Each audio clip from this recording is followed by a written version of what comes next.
시온에 따라 크게 기뻐할지어다. 예루살렘에 따라 즐거이 부를지어다. 보라, 내 왕이 내게 임하시나니 그는 공의로우시며 구원을 베푸시며 겸손하여서 나귀를 타시나니 나귀의 작은 것 곧 나귀 새끼니라. 하나님은 영이시니 예배하는 자가 영과 진리로 예배할지니라. 아멘. 우리를 사랑하시되 끝까지 사랑하시는 하나님, 호산나 다윗의 자손으로 오시는 만왕의 왕 예수님을 찬양합니다. 종려 나무가지를 흔들며 예수님을 환영했던 이스라엘 백성들처럼 우리도 온 마음을 다해 주님을 영접합니다. 겉옷을 벗어 그 길을 동행했던 백성들처럼 우리도 우리의 모든 것을 주님께 드립니다. 우리를 사랑하셔서 고난의 길을 피하지 않으셨던 예수님의 순종과 겸손을 오늘 예배 가운데 배우게 하시고 그 길을 우리도 따라가게 하옵소서. 삼위일체 하나님께서 예배 가운데 따스한 손길로 우리를 안아 주옵소서. 예수님의 이름으로 기원하옵나이다. 아멘.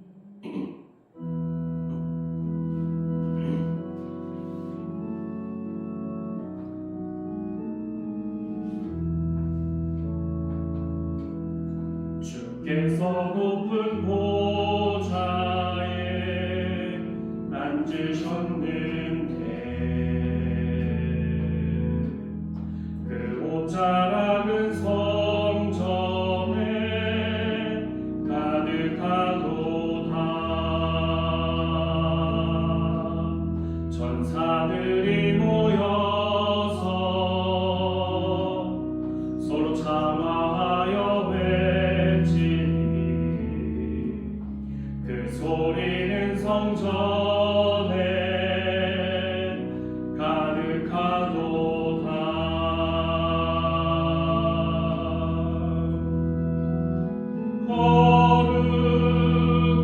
거룩하다 만군의 여호와, 그 영광이 온 땅에 충만하시도다. 주께서 높은 보좌에 앉으셨는데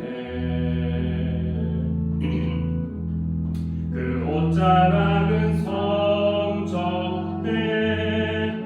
가득하도다. 전사들이 모여서 서로 참아하여 외치니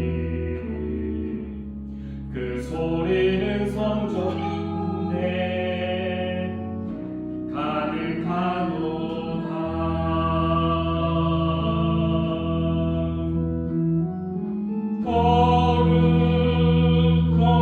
거룩하다 만군의 여호와, 그 영광이 온 땅에 충만하시도다.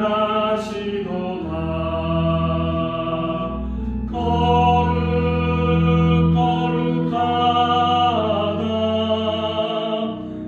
만군의 여호와, 그 영광이 온 땅에 충만하시도다.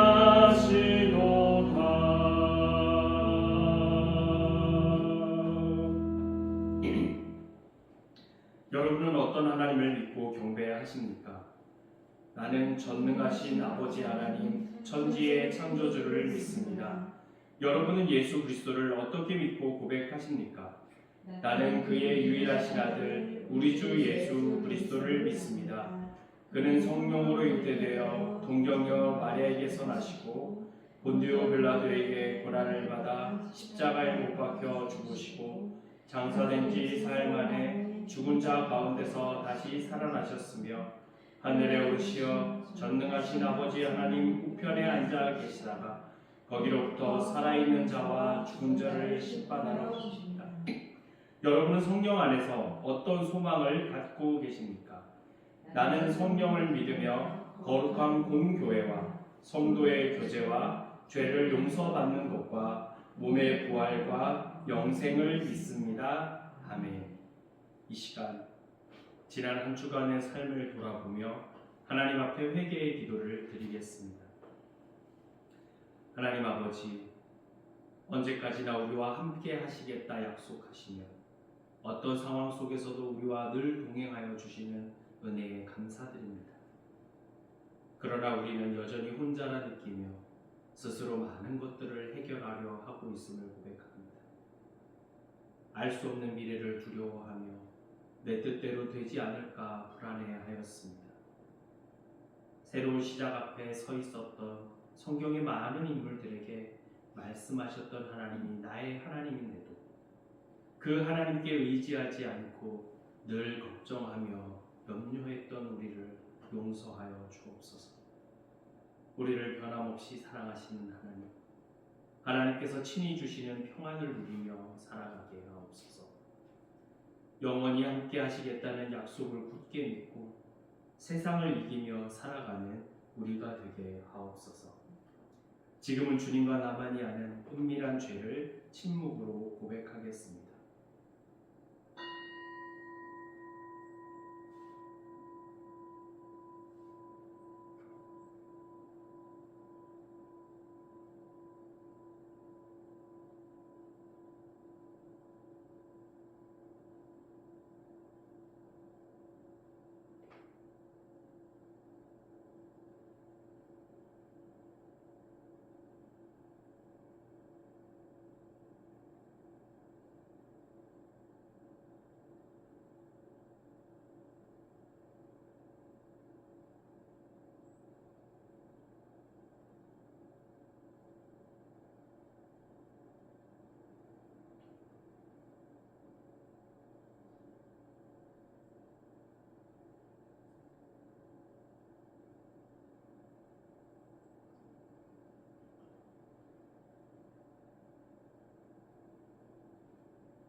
친히 나무에 달려 그 몸으로 우리 죄를 담당하셨으니 이는 우리로 죄에 대하여 죽고 의에 대하여 살게 하려 하심이라.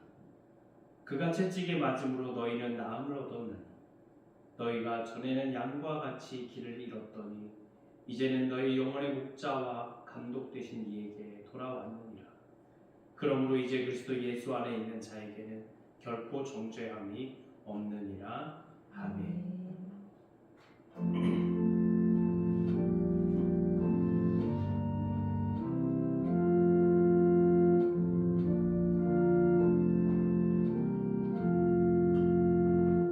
구주를 생각만 해도 이렇게 좋거든. 주 얼굴 배울 때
오늘은 주보에 있는 공동 기도문으로 함께 기도하겠습니다.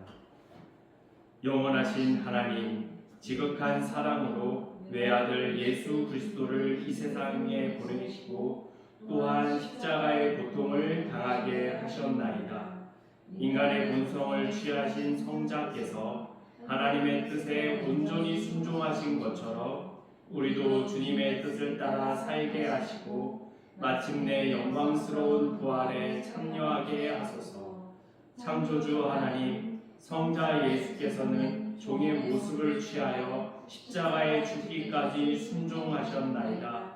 우리가 그리스도 예수의 마음을 깨달아 그 크신 겸손을 본받게 하시고 마침내 부활의 영광도 누리게 하소서.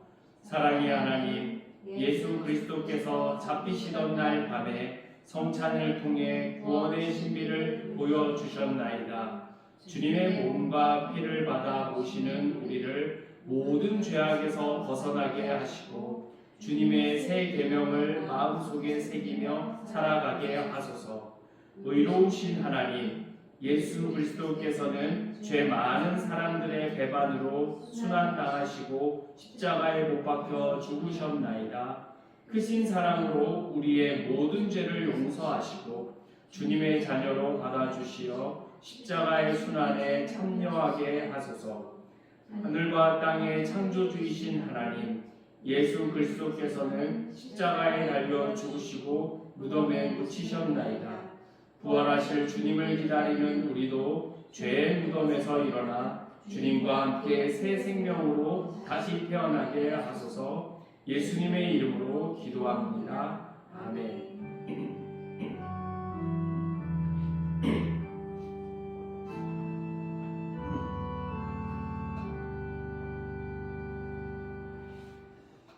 오늘 우리에게 주시는 하나님의 말씀은 마태복음 2장 4절에서 6절, 마가복음 11장 1절에서 3절, 누가복음 23장 20절에서 23절까지의 말씀입니다. 저와 여러분이 한 절씩 교독하시고 마지막 절은 함께 공독하겠습니다. 왕이 모든 대제사장과 백성의 서기관들을 모아 그리스도가 어디서 나겠느냐 물으니 유대 베들레헴이오니 이는 선지자로 이렇게 기록된다. 또 유대 땅 베들레헴아, 너는 유대 고을 중에서 가장 작지 아니하도다. 내게서 한 다스리는 자가 나와서 내 백성 이스라엘의 목자가 되리라 하였음니이다. 그들이 예루살렘에 가까이 와서 감람산 벳파게와 베다니에 이르렀을 때에 예수께서 제자 중 둘을 보내시며 이르시되 너희는 맞은편 마을로 가라. 그리로 들어가면 곧 아직 아무도 타보지 않은 아기 새끼가 매여 있는 것을 보리니 풀어 끌고 오라. 만일 누가 너희에게 왜 이렇게 하느냐 묻거든 주가 쓰시겠다 하라. 그리하면 즉시 이로 보내리라 하시니 빌라도는 예수를 놓고자 하여 다시 그들에게 말하되 그들은 소리질러 이르되 그를 십자가에 못 박게 하소서, 십자가에 못 박게 하소서 하는지라. 빌라도가 세 번째 말하되 이 사람이 무슨 악한 일을 하였느냐. 나는 그에게서 죽일 죄를 찾지 못하였나니 때려서 놓으리라 하니 그들이 큰 소리로 재촉하여 십자가에 못 박기를 구하니 그들의 소리가 이긴지라. 아멘.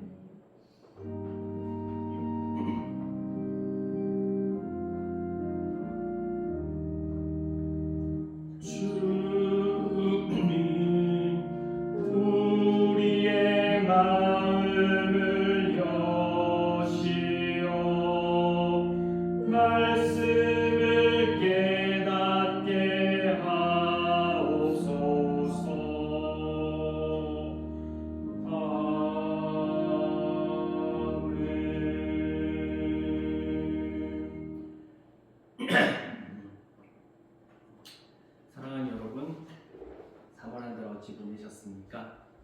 지난 겨울 연일 영하 20도를 오르내리며 추운 날씨가 계속되었던 이곳에도 어느새 물씬 봄의 향기가 느껴지고 있습니다. 도심에는 매화와 목련까지 피어나고 있다는 소식이 들려오고 그제는 진해에 군항제가 시작되었다고 합니다. 남부지방에는 벚꽃도 피고 있나 봐요. 이제 이곳은 막 산수유가 피어났을 뿐 아직 진달래도 못 피어나고 있는데 말이죠. 그래도 이곳도 어제는 기온이 20도까지 올랐고 가장 따뜻했던 날씨였습니다. 오늘은 살짝 흐리긴 하지만 21도까지 오른다고 하니 여러분들에게 더 이상 이곳이 추운 곳은 아닐 것 같습니다. 아까 보셨지만 특별히 어제는 겨우내 하얀 부직포로 덮어두었던 작물들을 들춰봤습니다. 부추, 쪽파, 시금치, 상추, 배추 심어뒀는데 상추와 배추는 지난 겨울의 추위를 이기지 못해서 죽었고 부추와 쪽파 그리고 시금치는 보시다시피 파릇파릇하게 많이 자라고 있더라고요. 아까 이따 가세요. 네. 밭을 정리하면서 아까도 말씀드렸지만 잎당기가 나는 것을 보면서 얘가 한 해살이가 아니고 여러 해살이구나 알게 되었습니다. 이렇게 이곳에 오면서 계속해서 몰랐던 것을 알게 됩니다. 모든 만물 안에 담아놓은 하나님의 창조와 놀라우신 신비를 목도하게 됩니다. 이곳은 새 학기가 시작되어 이제 또 부지런히 1년을 달려가야 합니다. 감사한 것은 그래도 1년 해봤다고 적응도 되었고 나름 꼼꼼하게 계획을 세워서 하다 보니 첫 해만큼 힘들고 고되지는 않습니다. 또 오늘 보셔서 아시겠지만 예배당 입식이 진행되어 이곳을 찾는 많은 사람들도 또 우리 예배도 조금은 더 편안하게 드릴 수 있게 되어 감사한 마음입니다. 이곳을 조금씩 바꿔가시는 하나님의 손길이 느껴집니다. 어떠신지요? 바닥에 앉을 때보다 훨씬 편하시죠? 네. 어느덧 사순절 마지막 주간이 오늘부터 시작이 됩니다. 우리가 흔히 고난주간이라고 부르며 대부분의 교회에서 특세를 진행합니다. 그래서 오늘 강대상 스톨도 빨간색입니다. 사순절은 보라색인데 마지막 일주일 고난주간은 절기색을 빨강으로 지정하고 있습니다. 저희도 특별 새벽기도회도 새벽기도회도 진행해야 되는데 제가 아직 좀 무리가 되는 것 같아 망설이고 있습니다. 차근차근 준비해서 다음 달 예배에는 꼭 새벽기도 공지를 해보도록 하겠습니다. 잘 준비할 수 있도록 기도해 주시면 감사하겠습니다. 특별히 오늘은 종료주일로 예수님께서 마지막 일주일을 예루살렘에서 보내기 위해 성으로 입성한 날을 기념하고 있습니다. 그래서 종료주일에 많이 선포되는 말씀이 바로 어린 나귀를 타신 예수님 그리고 이를 호산나로 맞이하는 백성들의 이야기입니다. 지난 사순절 기간 동안 조용히 예수님을 묵상하면서 도대체 예수님은 이 땅에 왜 오셨을까? 다시 한번 곱씹어 보았습니다. 우리는 대부분 그 이유를 구원에서 찾습니다. 죄로 죽을 수밖에 없는 우리를 구원하시기 위해 이 땅에 오셨다. 그런데 저는 그 이유를 계시에서 더 많이 찾았었습니다. 우리에게 하나님이 누구신지를 보여주시기 위해 이 땅에 오셨다. 구원이 안 중요하기 때문이 아니라 너무 구원에만 초점을 맞춰져 있는 한국교회 신학이기에 의도적으로 계시에서 더 큰 이유를 찾으려 했었습니다. 그런데 이번 사순절에는 조금 더 세밀하게 들어가서 예수님이 이 땅에 왜 오셔야만 했을까 묵상하면서 자꾸 떠오르는 단어가 겸손이었습니다. 예루살렘에 입성하시면서 예수님이 타신 어린 나귀로 많이들 겸손을 이야기합니다. 그런데 예수님은 입성 때뿐 아니라 전생애가 겸손을 이야기하고 있습니다.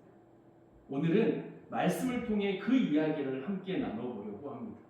그가 오신 이유, 그의 삶 가운데 계속해서 겸손이 등장하는 이유가 우리의 삶 속에 어떤 의미인지를 깨닫게 되는 은혜가 있기를 소망하면서 본문 안으로 들어가 보겠습니다. 그 첫 번째는 예수님의 탄생입니다. 예수님은 하나님의 아들이었지만 화려하게 이 땅에 오지 않으셨습니다. 동정녀 마리아의 몸을 통해 이 땅에 소리 소문 없이 오셨습니다. 예전에는 공중나팔을 부는 천군천사의 호의 속에서 구름 타고 내려오시는 예수님을 많이 상상했습니다. 그리우셨으면 어땠을까? 세상 누구도 볼 수 있었고 그렇다면 예수님을 믿지 않는 사람이 없었을 텐데 우리의 구원이 목적이셨다면 그렇게 오시는 게 훨씬 효과적이지 않으셨을까 생각했었습니다. 그랬다면 반짝이는 별로 인해 몇몇의 목자들과 동방박사만 말구 위에 놓이신 예수님을 뵈는 것으로 그치지 않았을 텐데 세상 모든 이들이 메시아이심을 알았을 텐데 아쉬웠던 적도 있었습니다. 하지만 신학대학원을 가고 신학을 공부하면서부터 그 생각은 더 이상 하지 않았습니다. 예수님이 그렇게 오셔야만 했던 이유가 설득되고 납득되었기 때문입니다. 더 나아가 그렇게 오셔야만 했다는 생각도 하게 되었기 때문입니다. 그래서 여러분들에게도 제가 그동안 그런 신학적 기조로 끊임없이 이야기했었습니다. 여러분들은 설득되고 납득이 되었는지 모르겠습니다.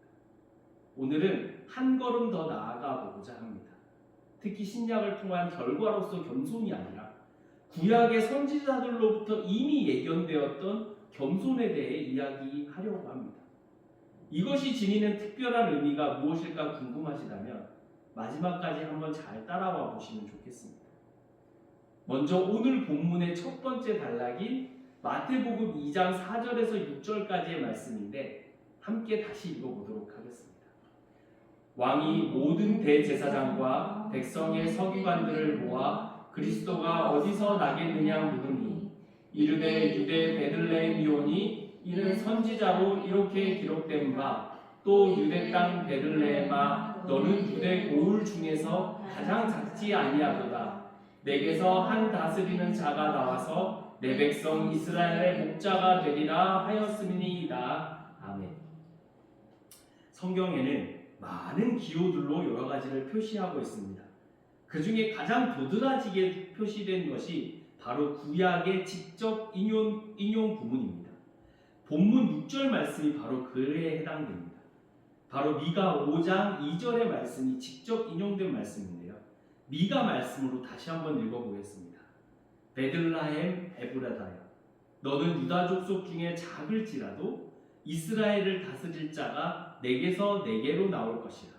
그의 근본은 상고에 영원에 있느니라. 아멘.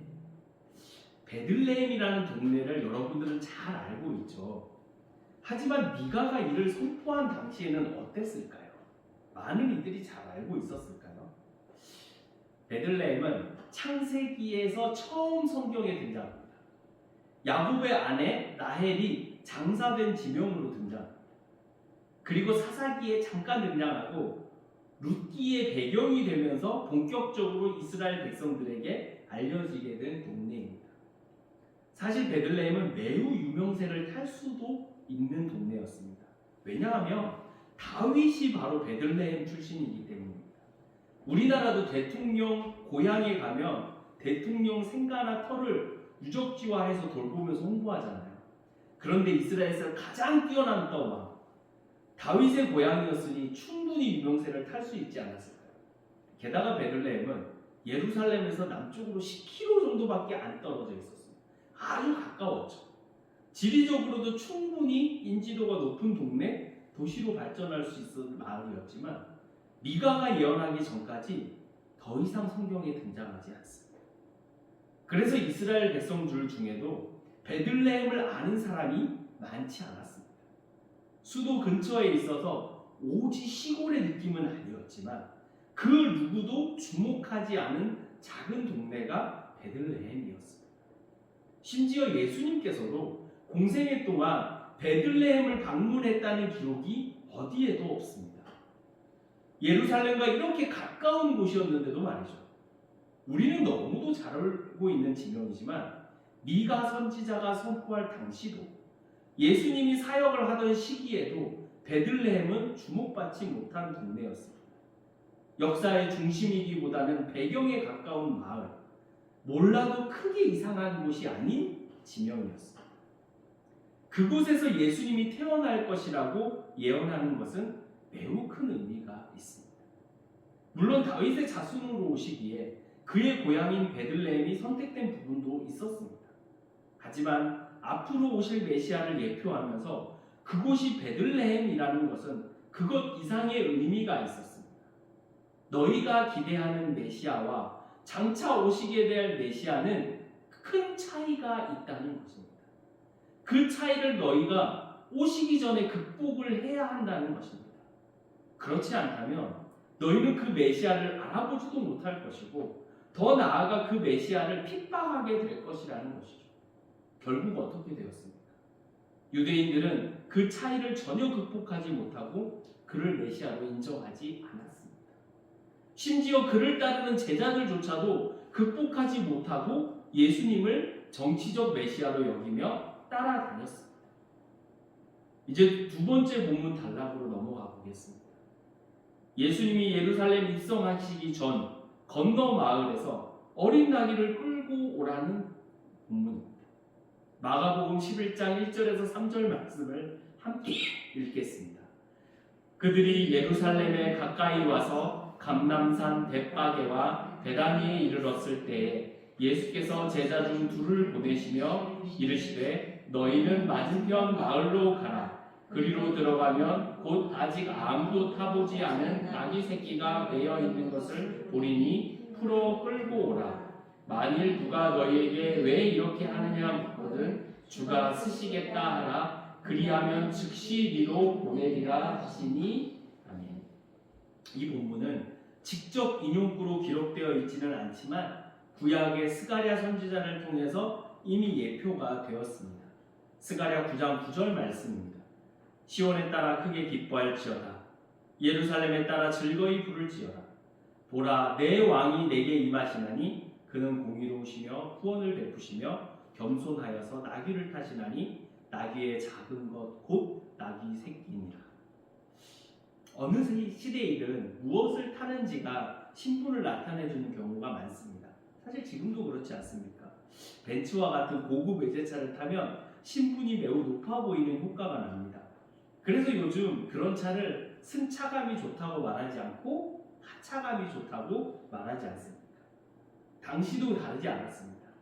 고대 근동지방의 문화에는 무엇을 타고 오느냐 자체가 그 사람의 신분이나 의도를 드러내 주었습니다.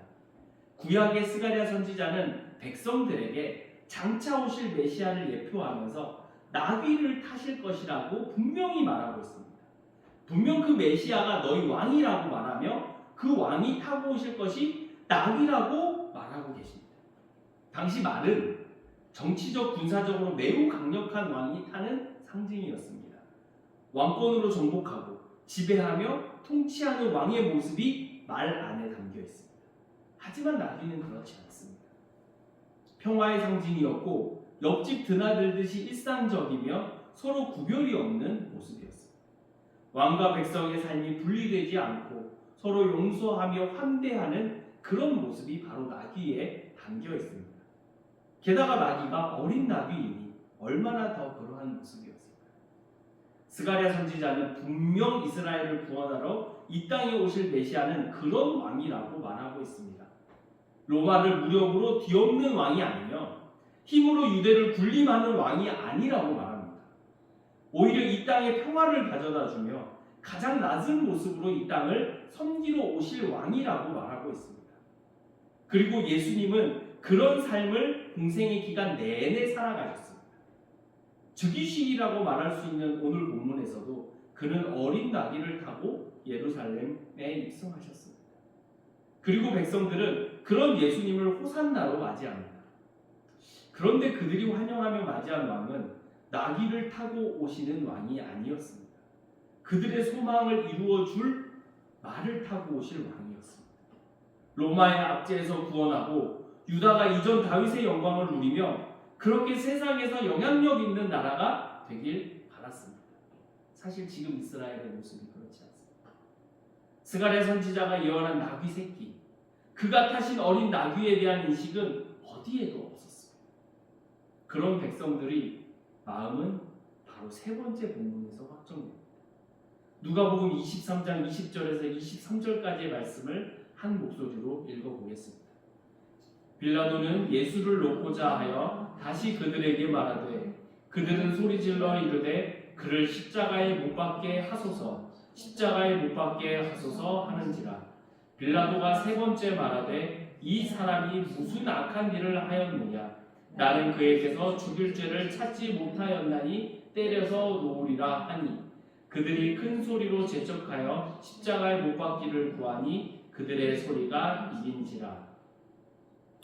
유다 지방을 다스리던 로마의 총독 빌라도는 심판대 앞에 선 예수님으로부터 어떤 죄도 발견하지 못합니다. 그래서 놓아주려고 하죠. 그런데 오히려 그의 백성들이 예수님을 놓아주지 못하게 합니다.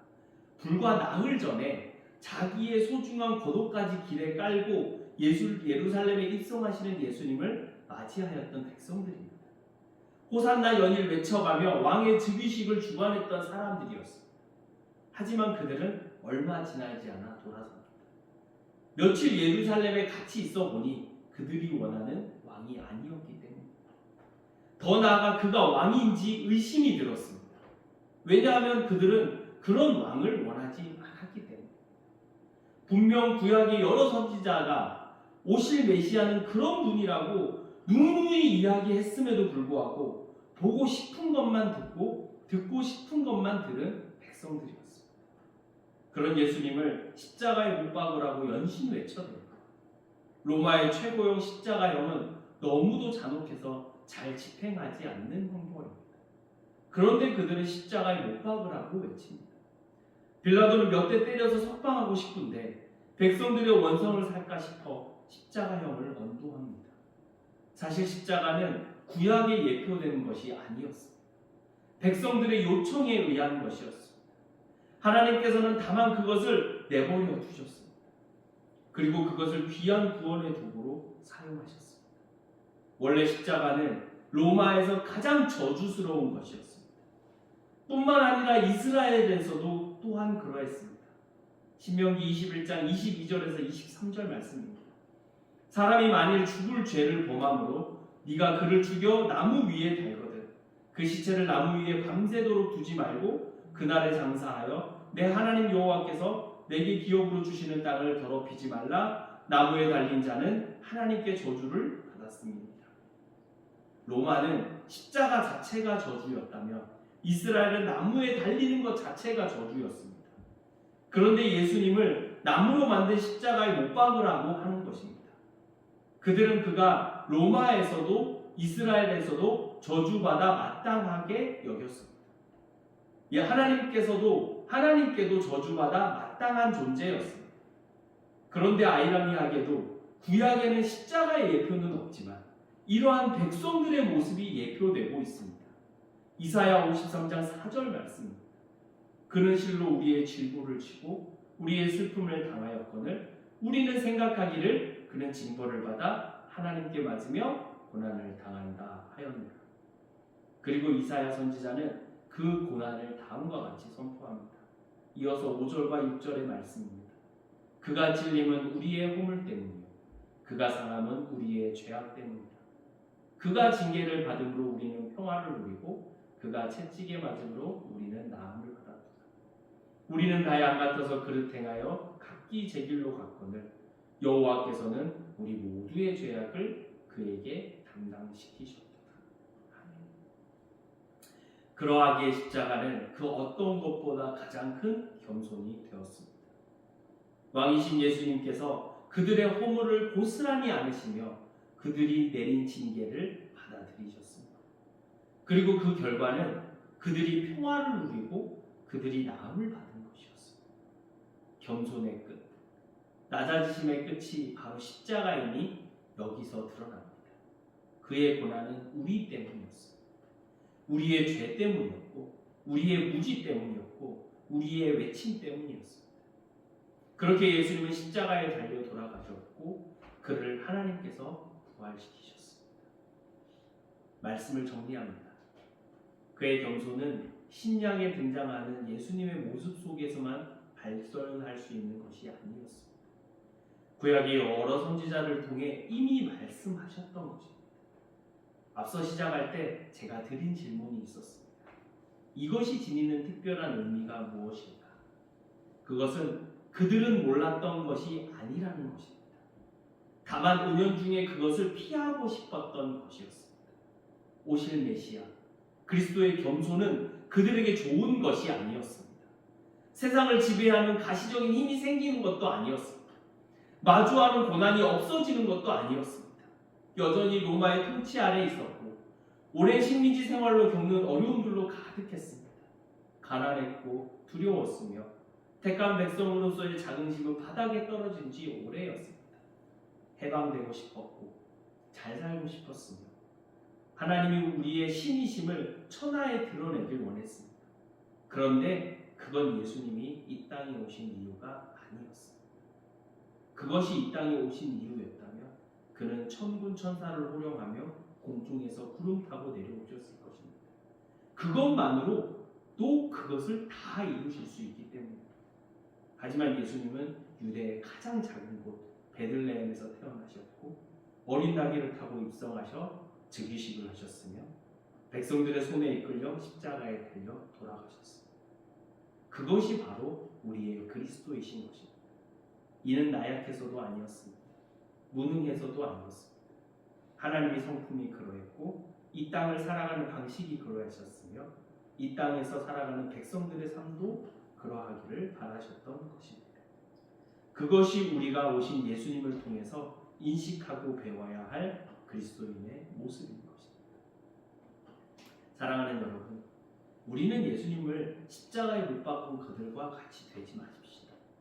분명 성경을 통해 예수님은 어떤 분이신지 알려주셨는데 우리 멋대로 해석하고 인식하는 우를 범하지 마십시다. 이스라엘 백성들은 구약의 선지자들의 예표를 멋대로 재단하였습니다. 보고 싶은 것만 보고 듣고 싶은 것만 들었습니다. 그러다 보니 그들의 메시아를 그들의 손으로 십자가에 못 박혀 버린 것입니다. 나흘 전만 해도 예수님을 왕이라 추켜 세우며 모든 것을 내어놓더니 내 생각과 다르다고 가장 큰 저주를 하였습니다. 예수님이 잘못하신 겁니다. 그들이 잘못한 겁니다. 우리는 분명히 알고 있습니다. 그렇다면 우리가 그들처럼 예수님을 그리고 그분이 이 땅에 오신 이유를 잘 이해하고 인식해야 하지 않을까요? 그리고 하나님께서 예수님의 겸손을 통해 우리에게 요청하신 것을 따라가야 하지 않을까요? 때로는 힘이 들 수 있습니다. 달라지는 거 하나 없는 내 삶을 보며 좌절할 때도 있습니다. 하지만 하나님께서는 분명 예수님을 통해 우리가 평화를 누리고 나음을 받게 하실 것입니다. 그 은혜가 저와 여러분들에게 가득하길 원합니다. 우리 의예나무 교회가 그 은혜 가운데 예수님의 겸손을 담아내는 공동체가 되기를 간절히 소망합니다. 기도하겠습니다. 하나님 아버지, 우리에게 겸손하여 베들레헴에서 나시고 나귀를 타시며 십자가에 달리신 예수님 보내주셔서 감사합니다. 분명 여러 선지자들을 통해 그런 메시아를 말씀해 주셨음에도 불구하고 어리석었던 백성들처럼 우리도 어리석은 모습으로 예수님을 바라보지 않게 하옵소서. 그의 겸손과 그의 사랑이 우리 삶의 지표가 되게 하시며 그것으로 우리가 평화를 누리고 나음을 받게 하옵소서. 예수님의 이름으로 기도합니다. 아멘. 사랑하는 형제 자매님들을 예수 그리스도께서 베풀어 주신 성만찬의 자리에 초대합니다. 나같이 주님께서 가르쳐 주신 기도를 드리겠습니다. 하늘에 계신 우리 아버지, 아버지의 이름을 거룩하게 하시며 아버지의 나라가 오게 하시며 아버지의 뜻이 하늘에서와 같이 땅에서도 이루어지게 하소서.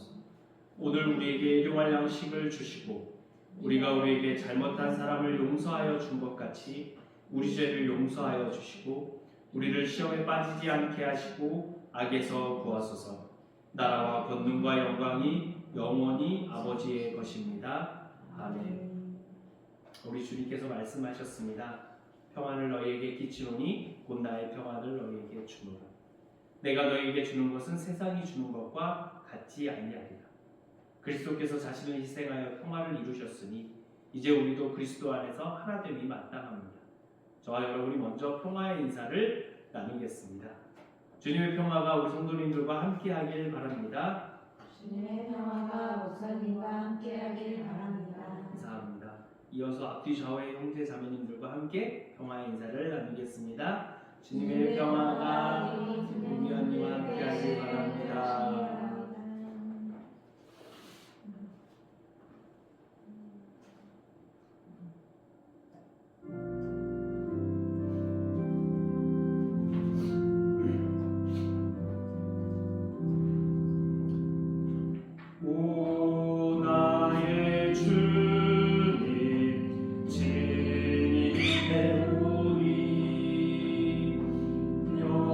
영원한 세계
성삼위일체 하나님, 이 시간 예수 그리스도의 십자가를 기억합니다.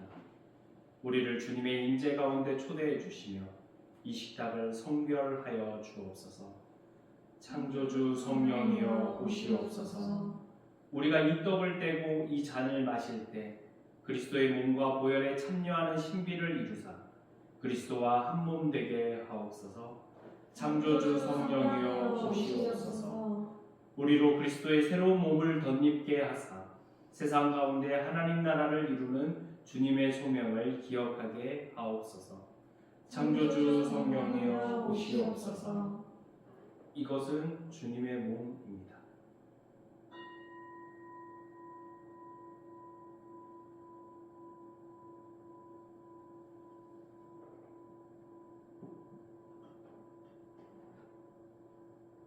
이것은 주님의 보혈입니다.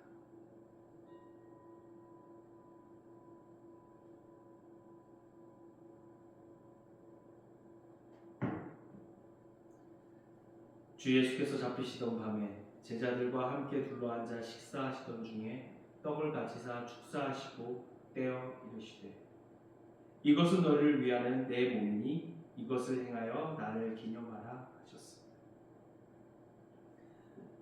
또한 식후에 잔을 가지시고 이르시되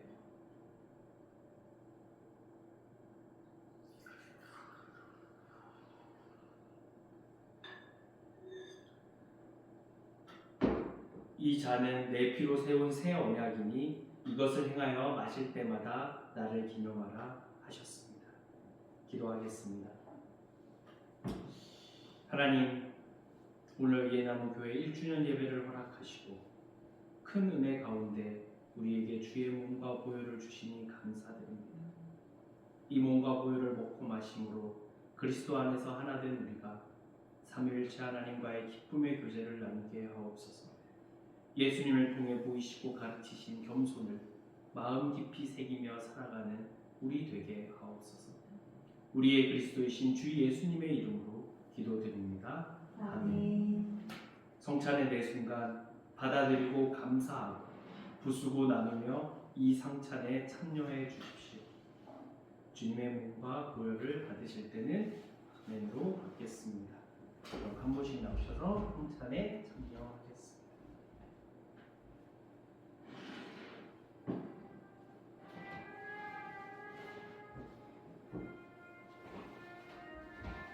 이것은 주님의 몸입니다. 이것은 주님의 보혈입니다. 이것은 주님의 몸입니다.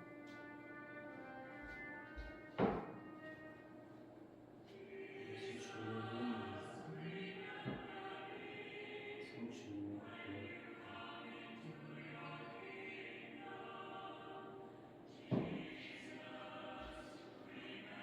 이것은 주님의 몸입니다.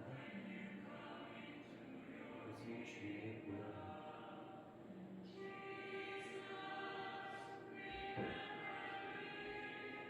이것은 주님의 몸입니다. 이것은 주님의 보혈입니다.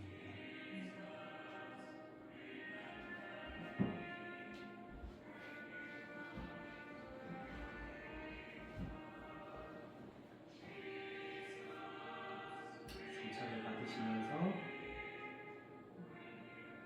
마지막 만찬 때 우리에게 주신 몸과 보혈, 또 십자가에서 찢기신 몸과 보혈을 묵상하겠습니다.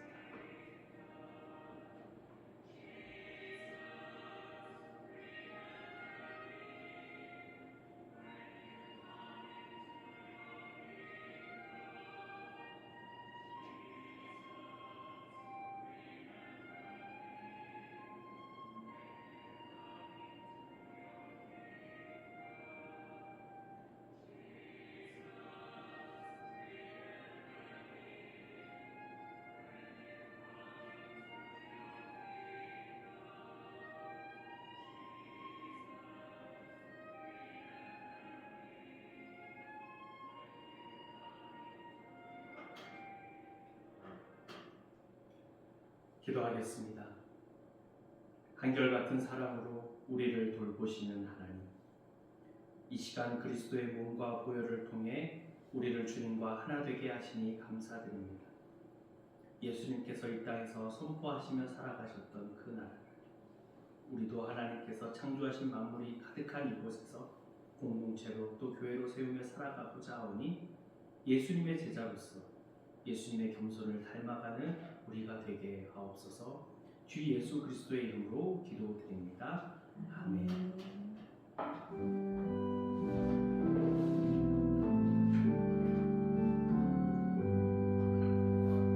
진리와 생명 되신 주, 이 몸을 바치옵니다. 믿음과 소망 사랑에 한 마음 되게 하소서.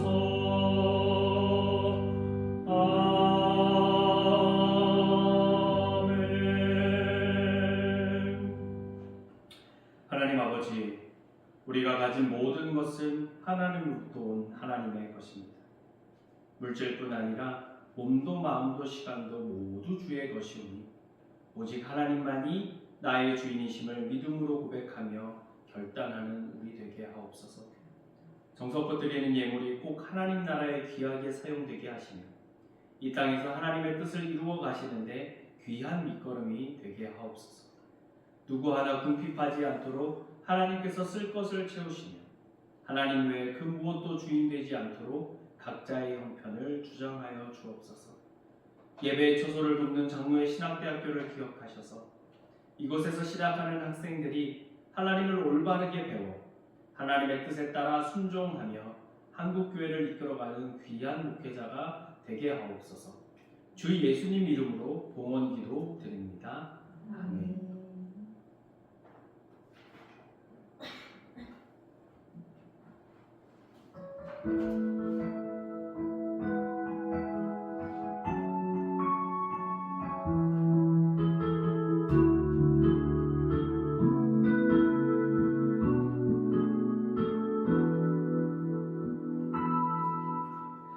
나의 평생에 가장 복된 일은 내가 예수님을 만난 것이라. 나의 평생에 가장 잘한 일은 내가 예수님을 스스로 섬긴 것이.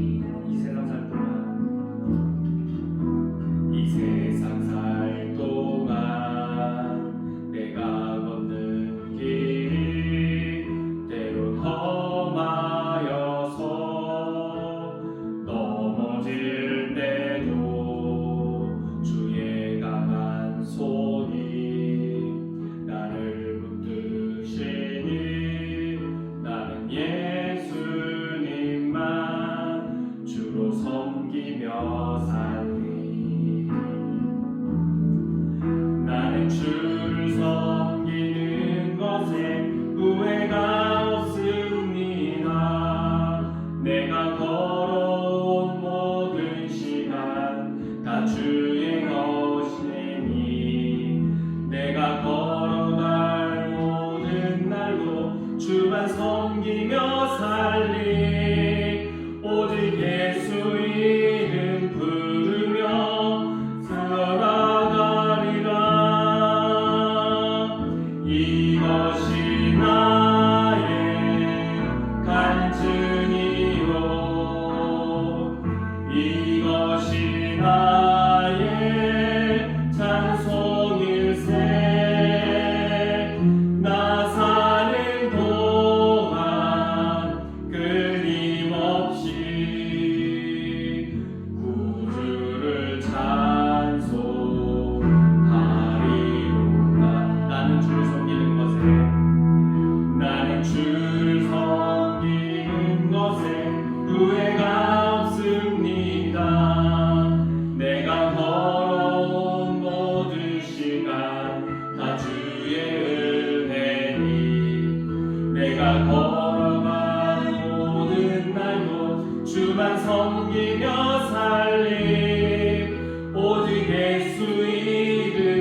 독생자신 예수 그리스도의 은혜와 우리의 무지함을 아시고도 독생자를 십자가에 내어주신 하나님 아버지의 사랑과 우리가 이 땅에 오신 예수님을 바로 보고 깨닫도록 도우시는 성령님의 교통하심, 이 먼 곳까지 하지만 하나님과 더 가까운 이곳까지 발걸음을 옮겨 함께 예배하며 예수님께서 오신 이유를 깨닫고 또한 그렇게 살아가기를 소망하는 형제자매들 위해 이제부터 영원토록 함께 하시기를 축원하옵나이다.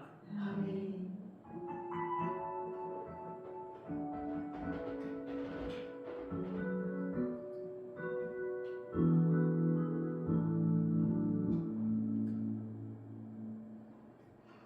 네, 의예나무교회 1주년 예배 오신 여러분 환영하고 축복합니다.